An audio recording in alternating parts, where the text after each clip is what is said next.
অতি দুঃখের সাথে বলি বা বলছি,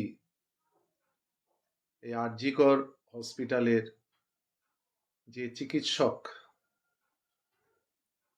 আমাদের সন্তানবৎ, সন্তান সমতুল্য,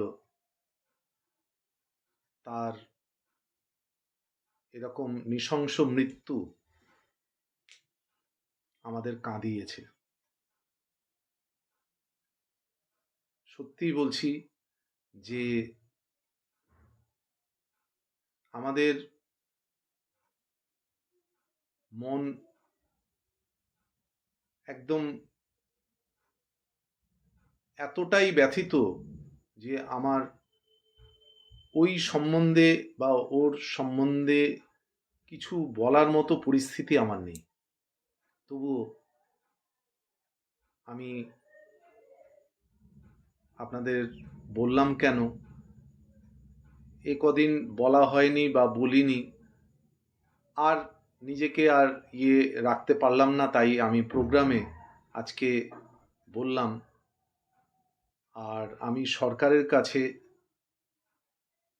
দোষী যারা, তাদের একদম সঠিক চূড়ান্ত পর্যায়ে যতটা হতে পারে সেই রকম শাস্তি আমি আবেদন করছি। এবং আমি তারা মার চরণে আমি প্রার্থনা করছি যে যে চলে গেছে তার আত্মার শান্তি লাভ করুক, আর যে দোষী তার যথাযথ শাস্তি হোক। তারা মা, তুমি এটার, কেননা দেখুন, সবকিছু বিচার আমাদের উপর নিয়ে নিতে পারি না।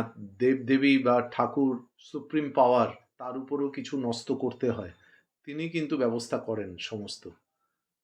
যাই হোক, আমি তার কাছে, তার চরণে নিবেদন করছি যাতে এটা খুব শীঘ্রই